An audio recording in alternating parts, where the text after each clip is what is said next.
मुंबई अहमदाबाद राष्ट्रीय महामार्गावर भीषण अपघात झालाय। मुंबईकडून गुजरातकडे जाणारा ऑइलचा टँकर हा पुलावरून कोसळला। 30 फूट उंचावरून टँकर खाली कोसळून हा अपघात झाला। सुदैवाने पुलाखाली कोणी नसल्याने मोठी दुर्घटना टळलेली आहे।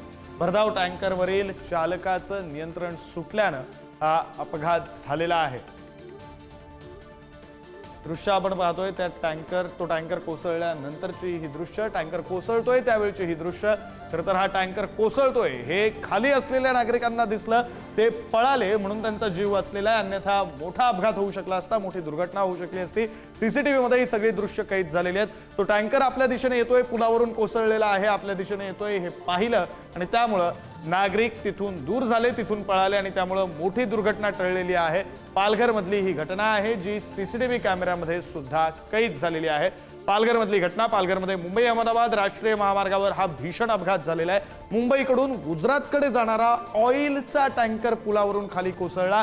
त्यानंतर त्या टँकरमधून निघालेलं ऑइल हे रस्त्यावर पसरलेलं सुद्धा या दृश्यांमध्ये पाहायला मिळतंय। 30 फूट उंचीवरून हा टँकर खाली कोसळला आणि हा मोठा अपघात झाला। सुदैवाने पुलाखाली कोणी नव्हतं, किंबहुना जे होते त्यांना लक्षात आलं की टँकर आपल्या दिशेने येतोय आणि त्यांनी वेळीच तिथून पळ काढला, त्यामुळे मोठी दुर्घटना टळलेली आहे। भरधाव टँकरवरील चालकाचं नियंत्रण सुटल्याने हा अपघात झालेला आहे। मात्र मोठी दुर्घटना टळलेली आहे।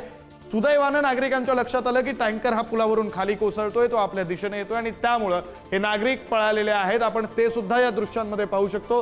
6 ते 7 नागरिक, किंबहुना 8 ते 10 नागरिक सुद्धा म्हणता येईल इतकी ही संख्या आहे नागरिकांची, ज्यांच्या लक्षात आलं की टँकर खाली कोसळला आणि तो आपल्या दिशेने येतोय, म्हणून या नागरिकांनी तिथून पळ काढला आणि अनेकांचे जीव वाचलेले आहेत। मोठी दुर्घटना टळलेली आहे।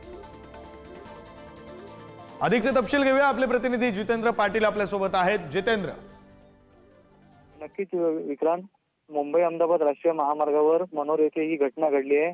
साधारणतः 5 वाजताच्या सुमारास ही टँकर जो आहे तो एका मस्तान नाक्याच्या उड्डाणपुलावरून थेट खाली कोसळला आहे आणि सुदैवाने ही माहिती मिळताच तिथले ज्या नागरिक होते त्यांनी पळ काढला आणि त्यामुळे मोठी दुर्घटना जी आहे ती टळलेली आहे। साधारणतः 30 फूट खोल सर्व्हिस रोडवर हा टँकर कोसळला आहे आणि त्यामुळे मोठी दुर्घटना जी ती टळलेली पाहायला मिळते। या अपघातामध्ये पालघर-वाडा महामार्गावर काही प्रमाणात जी आहे ती वाहतूक ठप्प झाली होती, मात्र सध्या आता वाहतूक जी आहे ती सुरळीत करण्यात प्रशासनाला यश आलंय। बरं, धन्यवाद जितेंद्र दिलेल्या तपशिलांसाठी। दृश्य आपण पाहतो, या दृश्यांमधून लक्षात येते जर नागरिकांच्या लक्षात आलं नसतं की हा टँकर खाली कोसळतोय, तो आपल्या दिशेने येतोय, तर मोठी दुर्घटना होऊ शकली असती। मात्र नागरिकांनी वेळीच त्या ठिकाणाहून पळ काढला आणि त्यामुळे मोठी दुर्घटना टळलेली आहे। तर हा टँकर कशाचा होता, तर ऑइलचा टँकर होता, त्यामुळे दुर्घटनेचा धोका हा आणखी मोठा होता। मात्र दुर्घटना झालेली नाहीये, हेच सुदैव।